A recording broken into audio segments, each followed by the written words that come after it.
So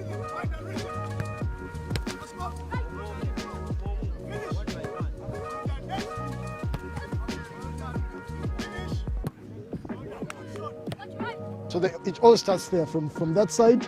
When they come to us, they're introduced to us, then they come here, and then from that group they come to our elite group, and this is our elite group.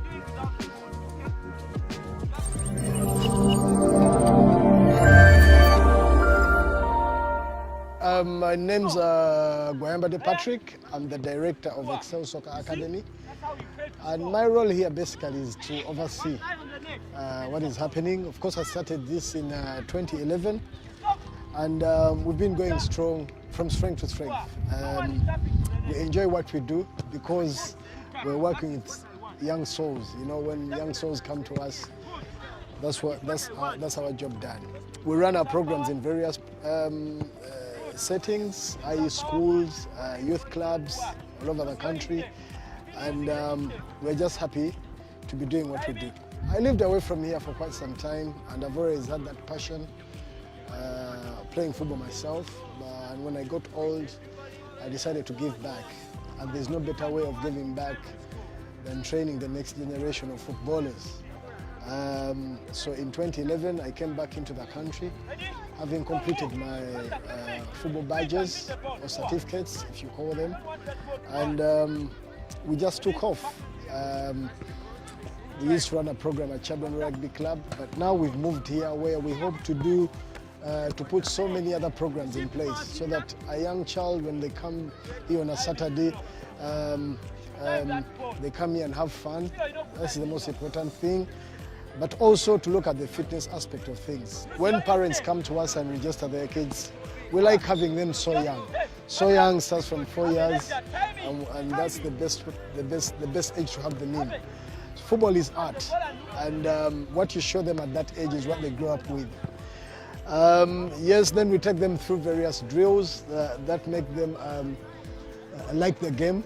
We generate interest, and from that, as they grow up, they're moved into our under-10s, and from the under-10s, then we have created the elite group. There's a business acumen to everything that we do. You know, 5 years time, you're looking at this age group here. These are like 9, 10 years old. So in about 5 years time, they should be making 16, and that is the best time when they go out for trials. Most of them don't go for trials because they're already attached to some of the clubs that we work with, and you know. And then their careers go on from there. We currently have like 15 coaches because our number is a bit down right now after going through the COVID situation. But before the COVID pandemic, we had like 50 coaches working in various aspects. Like as I said, we run programs in schools, but of course now schools are off, so we had to reduce on the numbers of coaches that we work with. But we hope and pray that the situation changes, and you know, these guys who used to work with us can come back and we continue the good work.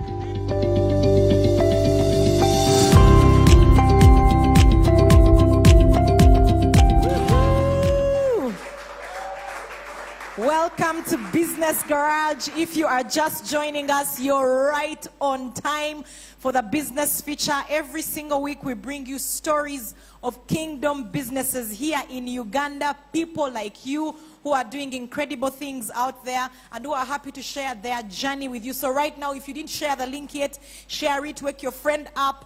Doesn't matter if they are running a business yet or not, we are part of the economic engine of this great nation that God has made us a part of, and we want you to be a part of it. And we're here today to share with you a story from Excell Soccer Academy.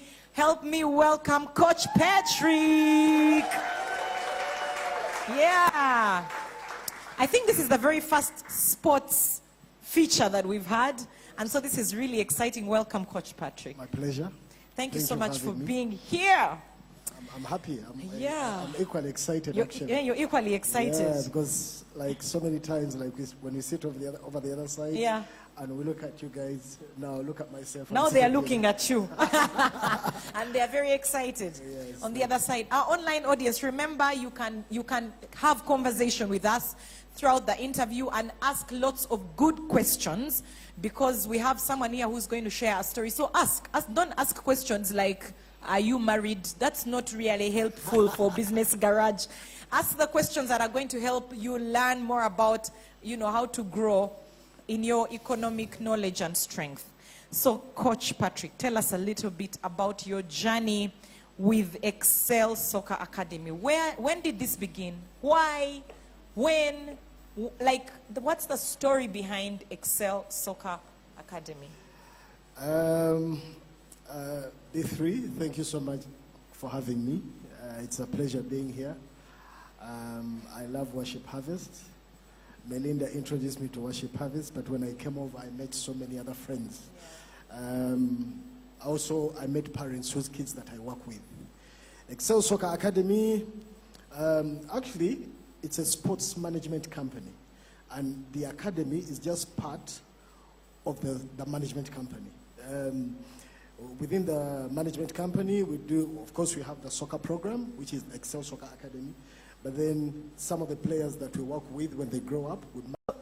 I guess what I want to also hear a little bit about why the Soccer Academy for you, Tony, because I called you Tony Patrick. You know, I've always called you Tony, even at Worship Harvest Katikati. Maybe the Lord, is there a middle name you're hiding? I get called so many other things. Uncle Coach, Coach Patrick. So it's okay.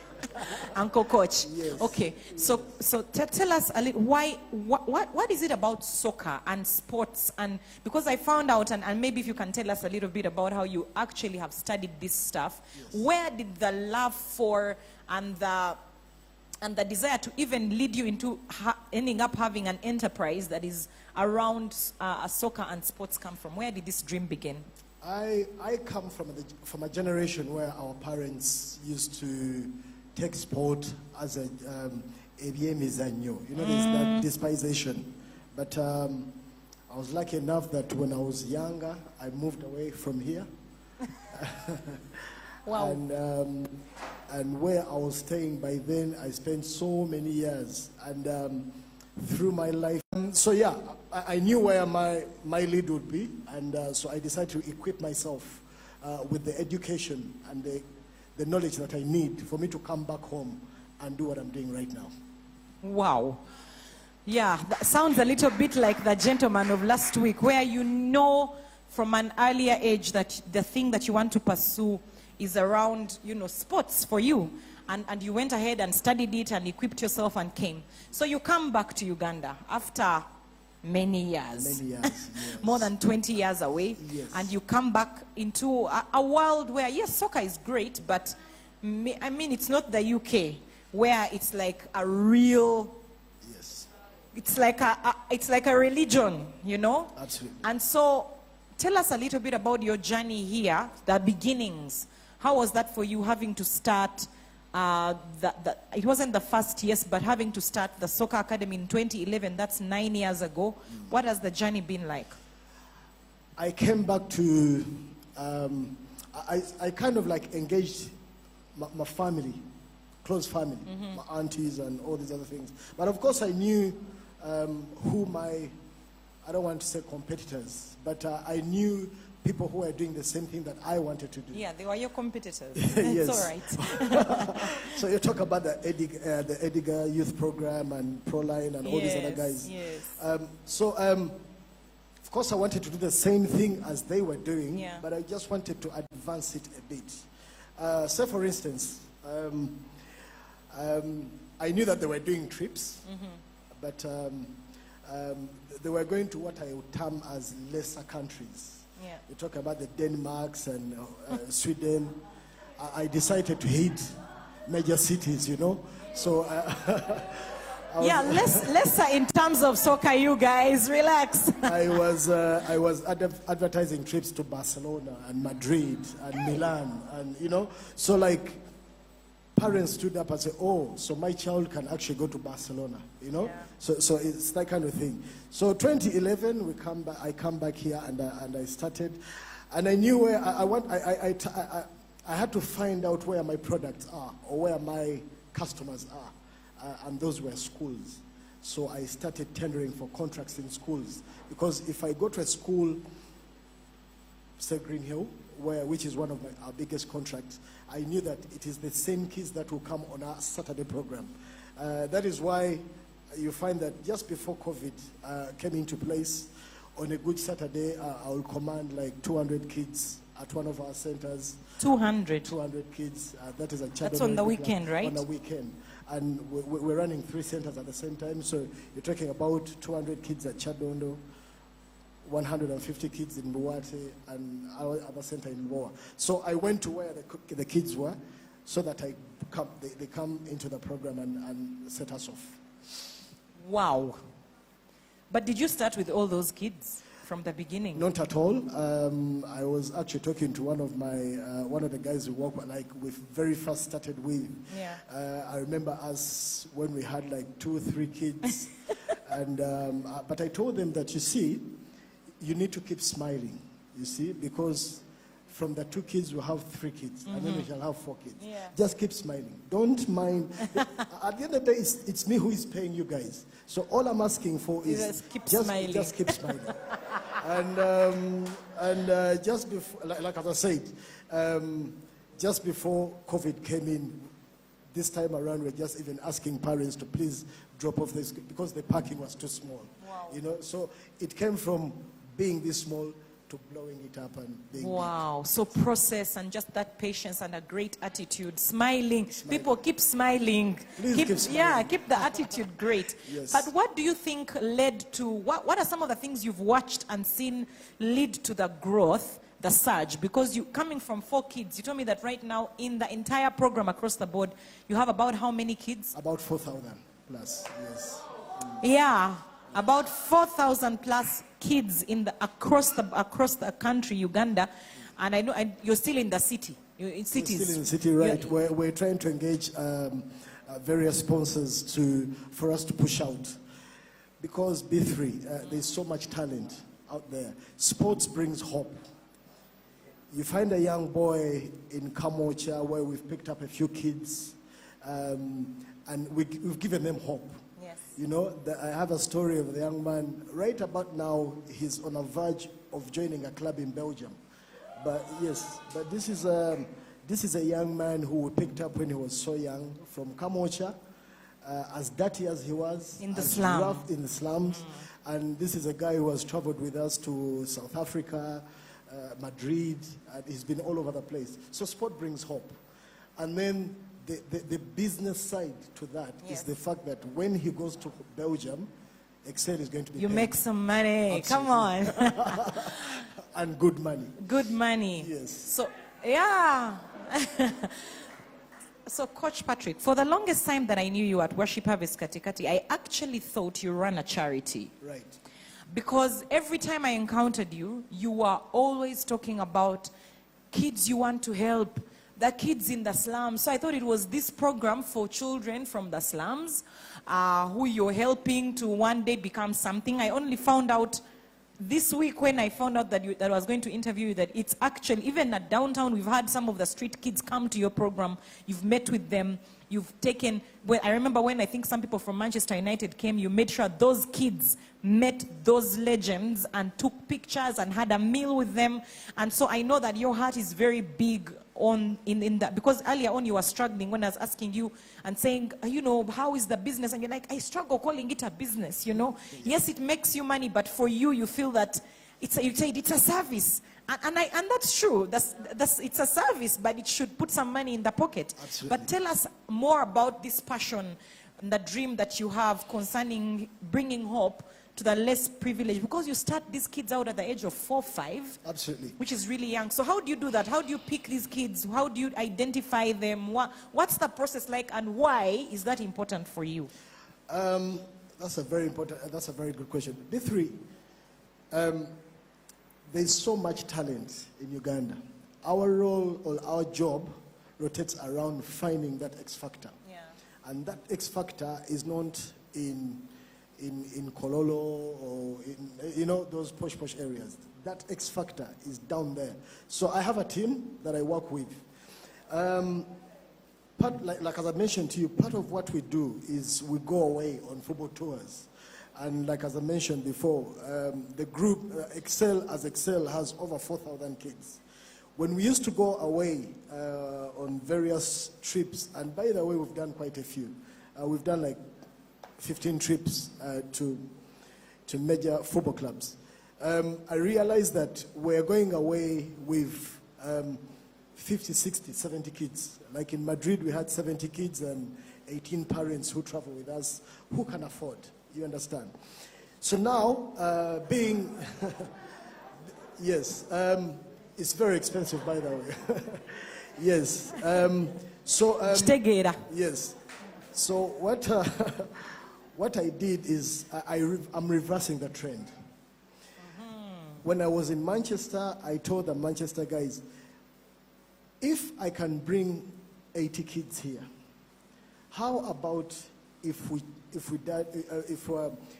change the trend and you guys come to Uganda? Yeah. Because not everybody in Uganda can travel. Yes. You know, there's all sorts of difficulties. You know, some of those kids don't even have anything that like a birth certificate, or you just guess. Oh, this one here, it may be around 8. The season of maize harvest.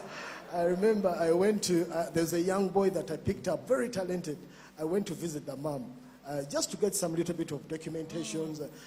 And then the mom was like, hey, 2001? The mom did not. So what I'm trying to say is,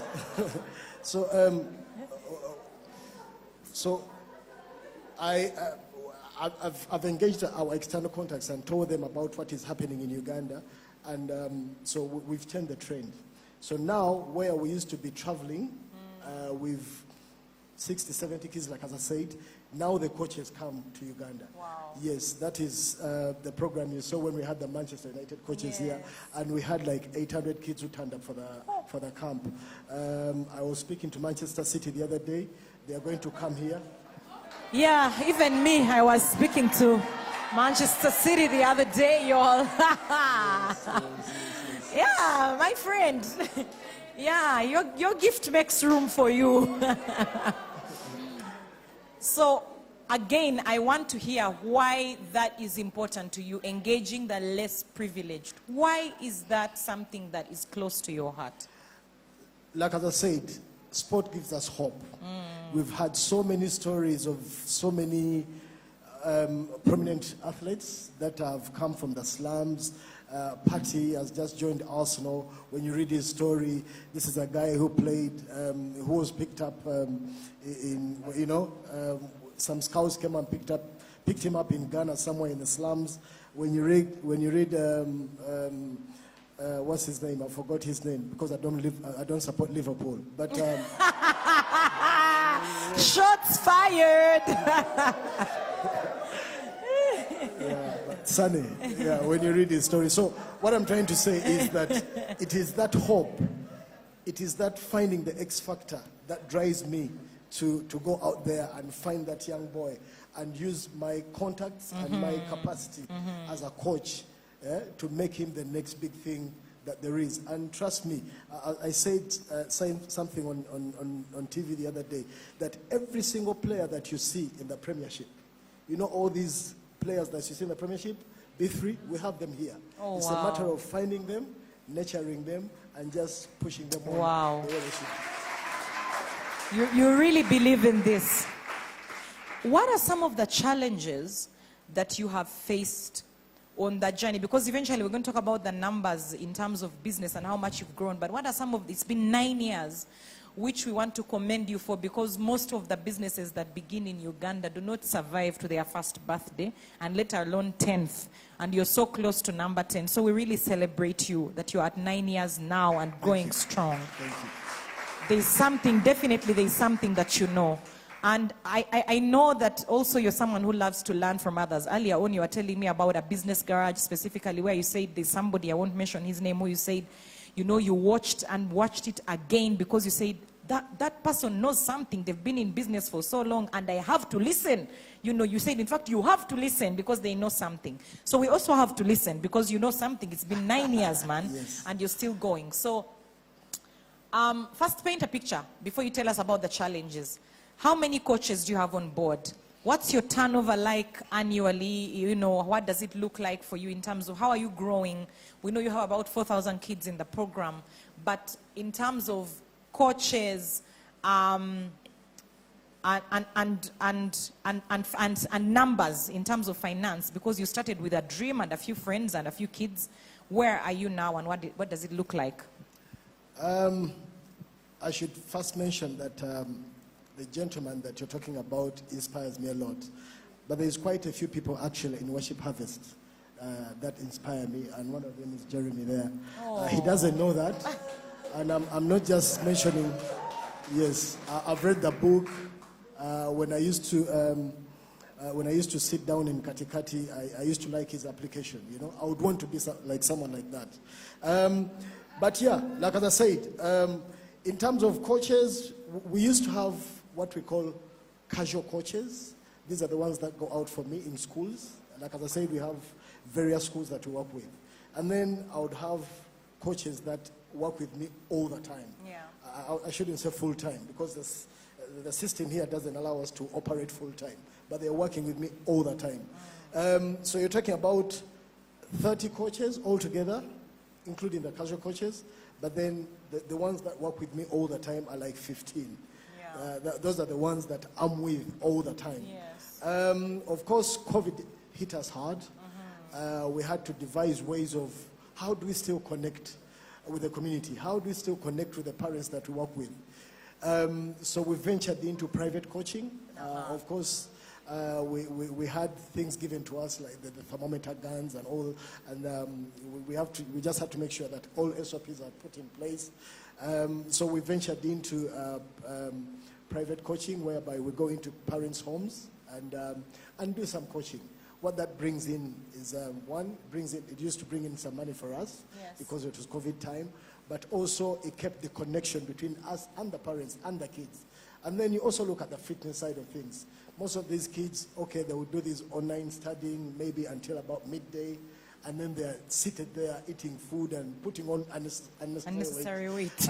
So yes, COVID has been bad, but at the same time it has opened up our eyes to actually do even more things that we never used to do before. Yes, like that private coaching. You earlier on told us about how, you know, the relationship between a coach and a child.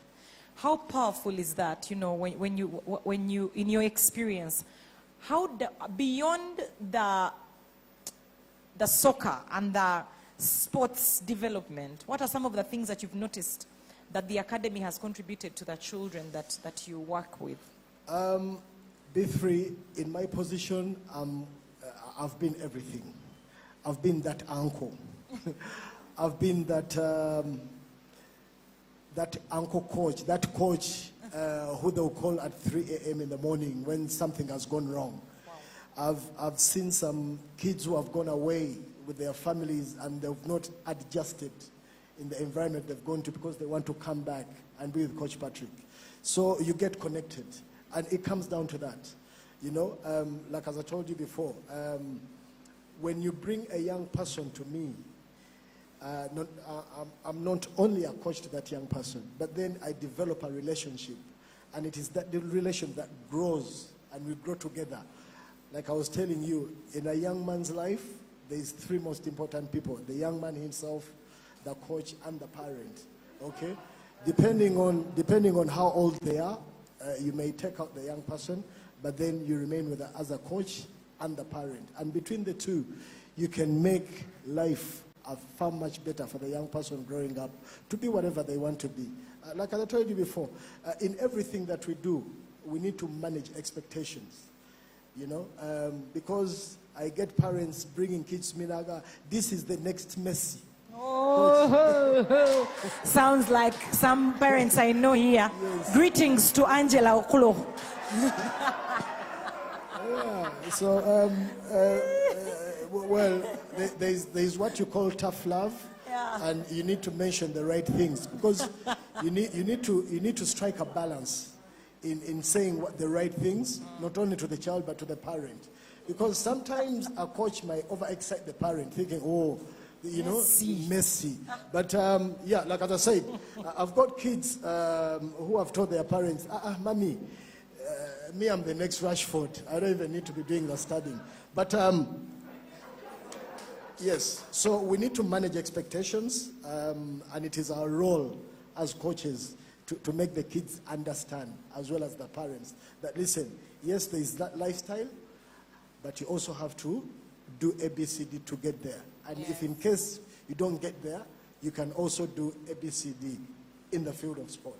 Wow. So you give them options, not only sort of just about sport, you're teaching them discipline, hard work, you know, focus. Oh yeah, at Excel, when you come through the gates to play with us, we've got most of the top people's kids over there.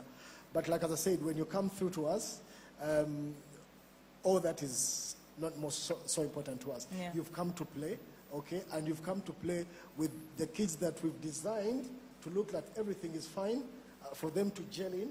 They okay? all dress the same. They all dress the same. Yeah, that is very important. Appearance is very important, because of appearance, then other things set in, you know. Today we have sponsorships with Stanbic Bank, Mega Milk, Lato Milk. We're talking to Prudential. It's because they see value in what we do, you know, and it comes down to appearance, the way they look. When you come to our place, you see that the kids are all numbered. Normally we number them with their age so that we know that someone already 6 is probably 6 years old, and so on and so forth. So appearance is very important to the other aspect of the business side of things, whereby Yes. it brings in money. Wow. So Excel has excellence. Yeah, Absolutely. has excellence in it, all the detail. Yes. So let's talk business, let's talk numbers. Is the academy a profitable venture? Oh yeah, B3, it is. Yes, it is, but you need to be careful how you do things. Like as I said, just before COVID came in, we had trips to Abu Dhabi, and then September we're supposed to be in LA. A parent paying for a child going to LA would have cost them about $4,500.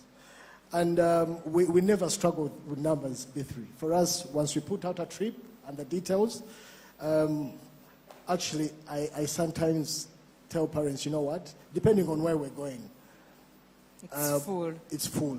So in terms of making money, there's a lot of money that can be made, but the bottom line is that you don't have to make it the priority. The priority is the fact that somebody is trusting you with their child, and you know, and you take time to understand this child and work with that child, you know, to make him a better person. Wow. What I'm hearing is that when you deliver value, the money will come to you. The money will come. But it's not about just going to make money. It's not about the numbers only. It's what value are you delivering? What change are you Yes, making? but that's, I've just told you about the travel side of things. Like as I said, we run programs in various schools. Parents subscribe to our programs in those schools. At Green Hill, we charge around 100,000 per term for a child to be part of our program. And we have like 400 kids assigned to our program. Take that to Budo Junior, take that to Kaboja, to Kampala Quality. So in terms of making money, the money is there, but the priority. the priority is you need to be able to relate and love these kids so that a child will disturb, mommy, take me for soccer, take me for soccer, because he knows that Coach Patrick is there. Wow. Yeah, because if you don't do that, then you will lose the clients anyway, Absolutely, along with yes. the money. Yes. So the priority is the child and is developing them and growing them. I think I wanted to see if there was any question. You're interested in the coach's contact? Yeah, even us. Just you have to go beyond there. Can we have some questions? If there's a question out there. Otherwise, I'm going to ask one more question, and then we're going to welcome Pastor Chris Kawesa as he helps take this to the next level. I think the other question on my mind is, where do you see Excell? What does the future look like for Excell Soccer Academy? Yes, the biggest problem that we have right now are facilities, B3. Over the years, we are lucky that we have acquired land somewhere in Gayaza, where we're going to put up a fully fledged sports complex. Yeah. And we hope to have transportation in place. Like as I said, our partners are ready to equip us with transportation. That will be shifting kids to Gayaza, play, and it will be a residential as well, so they can spend a weekend with us. And you as the parents can just go away and do whatever you need to do without the kids, because they'll be in Gayaza playing football with Excell Soccer Academy.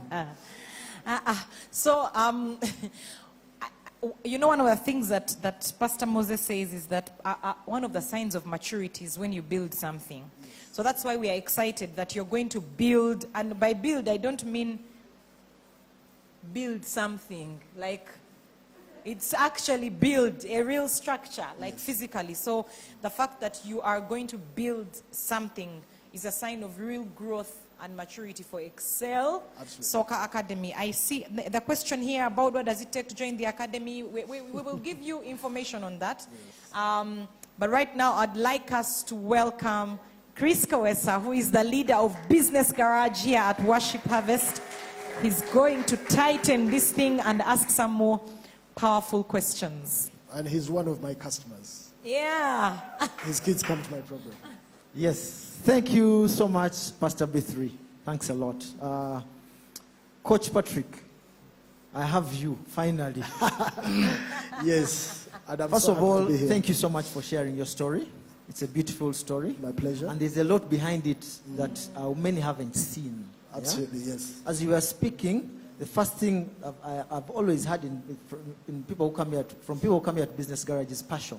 Yes. Your passion was there way before you started your business. Absolutely. Out yes. there when you were out of Uganda, and you knew you had to come back to Uganda and do something. So for me, passion stands out as one of the key things in your business. The other thing is, you've talked about sports brings hope. Absolutely, yes. Sports brings hope. And I remember the verse, Jeremiah 29:11, which says, "For I know the thoughts that I have, the thoughts that I think toward you, says the Lord. Thoughts of peace and not of evil, to give you a future and a hope." And through your story of business, you have these little boys. Do you have girls? Yeah, it's for both boys and girls. You have these little boys and girls who you're giving hope. Absolutely, yes. I was thinking, you're running a church. At Worship Harvest, you say church begins on Monday and Sunday is garage time. You're basically running a Sunday school on Saturday. True. And I've come to know that one of the most influential spaces is sports globally. You see, when there's World Cup, when there's tennis, when there's rugby, the world is at a standstill. Now, I've also come into something called sports evangelism, where young men, youth, little boys and girls are taught Christ through sports. A very powerful thing. Now, with that background, I want to hear from you. Is that something you do? Because you're talking about hope, hope, hope. Are you promising them to be Messi? What are some of those things that you teach that to get the people from where they are to see a future? Actually, Chris, that's very, very, very, very good question or submission. Recently, through COVID, I realized that there's so many young people that come to us to do sport, but they lack, they don't know God. Okay? So, I've engaged various pastors that I know. We are going to have a tournament of various Sunday schools. It's going to be called Glory to Glory. Yeah, worship harvest, get ready. Location, pastors, Mutegeke football teams. And yes, we shall have a tournament called Glory to Glory. And that tournament will involve various churches, like Sunday schools, where kids will participate in that tournament. But in between all that, I'll have people like Jeremy or Chris or B3 to come along and preach the word to these kids. Wow. So that within the element of sport, because that's the reason that's the reason why they're there, we can have someone of substance, someone like Pastor B3 to come around and tell them about the good news. And you can see people playing sport as well as giving their lives to God. Wow, this is a real business that embodies church begins on Monday. Absolutely. Yeah. Coach Patrick, another thing I've come to learn now, this is off a bit about business. And I want to talk to business people about one specific thing, coaching. When you are speaking, you told us how parents call you at 3 a.m. Not sports related, but to talk to their children about something, making a decision, going back to school, etc. One of the things I've come to learn recently as a business person is the power of coaching. Yeah, that we don't know. I mean, I played some soccer. I think I could have played better than many people I watch playing on TV. Let's not go there. I know you always tell me how not good I am. Yes. But there is an aspect of having a talent, but you don't have a coach. Right. Yeah? And I've come to learn that coaching is one of the most powerful things any business should have. Yeah? Tell us about your journey. As in, if you're telling any business people out there, you can have a skill, you can have the talent, but the power of coaching and from a sports angle. Yes. Chris, coaching comes within. You need to have the desire to express yourself to any person that you're either teaching or you're trying to get to learn what you're teaching them. You understand? So that's the coaching side of it. So it comes within. My passion is to work with kids. So my liking of kids brings out the best of me when I'm working with these kids. And like as I said, I'd rather have a 4-year-old than a 15-year-old. Because a 15-year-old has got so many other things around his mind, and but with a 4-year-old, I'll mold them into what I want. By the time he's 7, or coming up to 10, I know him and he knows me. You understand? And it is that information I can even advise the parents. So my skills and my way of relating to these kids brings them closer to me, and you find that sometimes they open up to us, and when they open up to us, then we can advise parents on the best way to relate to their own children. So that aspect of being closer and something coming within is the best skill, and that brings satisfaction to me. And of course, the child must be willing to be coached as well. The child is a child. In most cases, a child cannot dictate to me. Many, like, they wouldn't tell me how to go about things. It is about me to make them understand me as a person, as an individual. And like as I said, that bond that you create brings the child closer to you. They open up to you. And then that way, you can advise and inspire and do so many other things with that child. And then with that, then you work with their parents in order to make them the child that their parents want them to be. Wow. So as business people, we can tend to be children sometimes. There is one of the greatest coaches ever. Let me put this to you. Maybe you think about it as a future career. One of the greatest business coaches ever. He coached Steve Jobs, coached the Google guys. He's coached many guys in Silicon Valley. He was a football coach, American football coach. He's called Bill Campbell. So the things that you have as you're coaching people, you can also coach adults. Now, finally, what I've learned from you really is the power of environments. You travel a lot. I've seen you going to sports conferences. Yes. You take children out to have this experience. Yes. And one of the growth tools that we have come to learn is going to environments which challenge you. Now, you've gone to Madrid. You've gone to... I'm not surprised you want to build an academy.